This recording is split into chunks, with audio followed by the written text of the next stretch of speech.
എല്ലാ കൂട്ടുകാർക്കും മറ്റൊരു വീഡിയോയിലേക്ക് ഹാർദവമായ സ്വാഗതം. നമ്മൾ എല്ലാവരും മോഹൻലാലിൻ്റെ ബർത്ത്ഡേ, മമ്മൂട്ടിയുടെ ബർത്ത്ഡേ, അങ്ങനെ പ്രധാനപ്പെട്ട നടന്മാരുടെ എല്ലാം പിറന്നാളുകൾ അറിയാറുണ്ട്, ആഘോഷിക്കാറുണ്ട്. എന്നാൽ നമ്മളുടെ സ്വന്തം ഇന്ദ്രൻസിൻ്റെ പിറന്നാളാണ് ഇന്ന്. നമുക്ക് അതിനെക്കുറിച്ചൊന്ന് സംസാരിക്കാം. മലയാളികളുടെ ഇന്ദ്രൻസിന് ഇന്ന് 68ാം പിറന്നാളാണ്. ആ ചിരിയിൽ സന്തോഷമുണ്ട്, വേദനയുണ്ട്, നിസ്സഹായതയുണ്ട്. അങ്ങനെ ഇന്ദ്രൻസ് എന്ന മഹാനടന് അഭിനയത്തിൻ്റെ പല മുഖങ്ങളാണ്.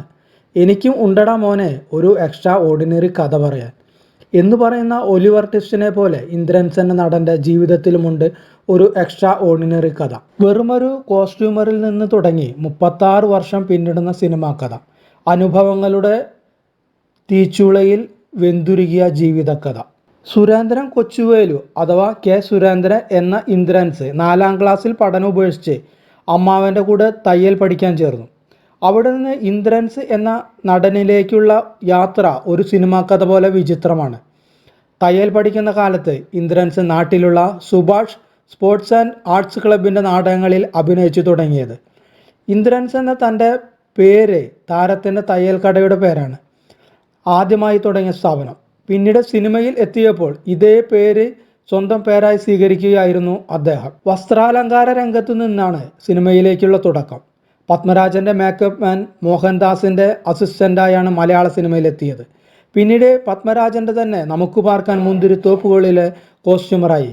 CP വിജയകുമാർ സംവിധാനം ചെയ്ത സമ്മേളനം എന്ന ചിത്രത്തിലൂടെ ആദ്യമായി സ്വതന്ത്ര വസ്ത്രാലങ്കാരനായി. അങ്ങനെ മാറിയ ഇന്ദ്രൻസ് പിന്നീട് ചലച്ചിത്ര രംഗത്ത് ചെറിയ ചെറിയ വേഷങ്ങൾ ചെയ്തു തുടങ്ങി.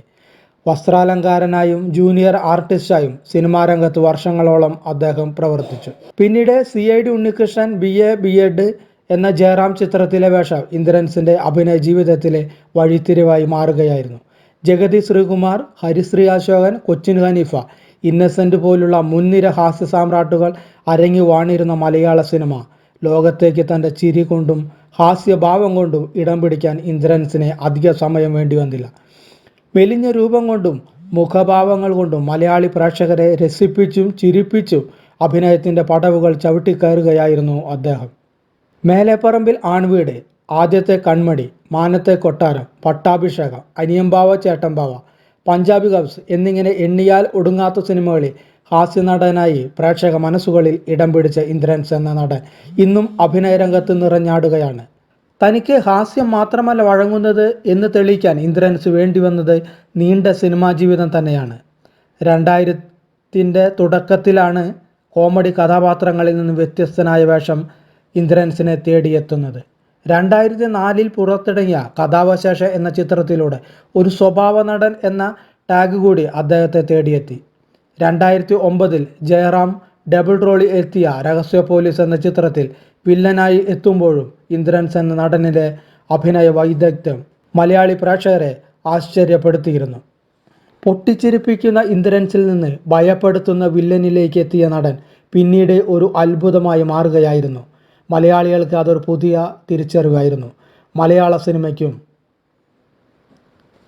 ഇയാൾക്ക് ഹാസ്യം മാത്രമല്ല നല്ല കട്ട വില്ലനീസവും നന്നായി വഴങ്ങുമെന്ന് മനസ്സിലാക്കിയ മലയാള സിനിമ അന്നു മുതൽ വേറൊരു ഇന്ദ്രൻസിനെ വാർത്തെടുക്കുകയായിരുന്നു.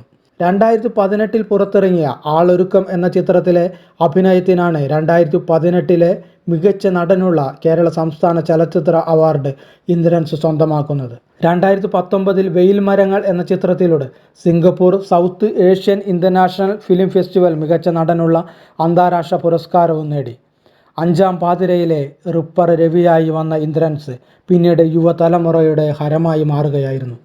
വളരെ ലാളിത്യത്തോടെ ചിരിച്ചു മാത്രം കാണുന്ന അദ്ദേഹത്തിൻ്റെ മുഖഭാവങ്ങൾ നിമിഷ നേരം കൊണ്ട് മാറി മറിഞ്ഞപ്പോൾ മറഞ്ഞുപോയത് ഇന്ദ്രൻസ് എന്ന ഹാസ്യ നടൻ കൂടിയായിരുന്നു. പിന്നീട് നിരവധി അവസരങ്ങളാണ് നടനെ തേടിയെത്തിയത്. ഇടിവെട്ട് ആക്ഷൻ രംഗങ്ങളും മാസ് ഡയലോഗുകളുമല്ല ഒരു സിനിമയുടെ കാതലെന്ന് മലയാളി തിരിച്ചറിഞ്ഞിട്ട് കുറച്ച് കാലങ്ങളേ ആയുള്ളൂ. വിജയ് ബാബുവിൻ്റെ ഫ്രൈഡേ ഫിലിംസിൻ്റെ ബാനറിൽ റോജിൻ തോമസ് രചനയും സംവിധാനം നിർമ്മിച്ച ഹോം എന്ന സിനിമ മലയാളികൾക്ക് അത്തരത്തിലൊരു അനുഭവമായിരുന്നു. ശ്രീനാഥ് ബാസിയുടെ സിനിമ കാണാൻ എത്തിയവരുടെ മനസ്സുകൊണ്ടുപോയത് ഒലിവർ ട്വിസ്റ്റ് തന്നെയായിരുന്നു. സിനിമ കണ്ടതിനു ശേഷം ഒരു ഇന്ദ്രൻസ് മാജിക് എന്ന് പറയാത്ത പ്രേക്ഷകർ വിരളമായിരിക്കും. ആരെയും വേദനപ്പെടുത്താനും സന്തോഷിപ്പിക്കാനും ഒരു ചിരി കൊണ്ട് സാധിക്കുമെന്ന് ഇന്ദ്രൻസ് തൻ്റെ അഭിനയത്തിലൂടെ തെളിയിച്ചു. ഓർമ്മകൾ എപ്പോഴും ഹൃദയത്തോട് ചേർത്ത് വയ്ക്കാനുള്ളതല്ലേ എന്ന് ഒരിക്കൽ ആരെയും കുറ്റപ്പെടുത്താൻ ഉള്ളതാകേണ്ട എന്ന് ചിന്തിപ്പിച്ച ഒലിവർ ട്വിസ്റ്റ് ഇന്ദ്രൻസ് എന്ന നായകൻ്റെ അഭിനയ ജീവിതത്തിലെ മാറ്റി നിർത്താൻ കഴിയാത്ത കഥാപാത്രം തന്നെയാണ്. സിനിമാ ലോകത്ത് 36 വർഷം പിന്നിടുമ്പോഴും 507ഓളം സിനിമകളാണ് ഇന്ദ്രൻസിൻ്റെ കയ്യിലുള്ള സമ്പാദ്യം. മലയാളികളെ ചിരിപ്പിക്കുന്ന, ചിന്തിപ്പിക്കുന്ന, പേടിപ്പിക്കുന്ന നിരവധി കഥാപാത്രങ്ങളുമായി ഇനിയും നമ്മുടെ ഇന്ദ്രൻസ് എന്ന നടൻ ഇനിയും തിരശീലയിൽ നിറയട്ടെ എന്ന് ആശംസിച്ചുകൊണ്ട് ഇന്ദ്രൻസിന് പിറന്നാൾ ആശംസകൾ നേരുന്നു.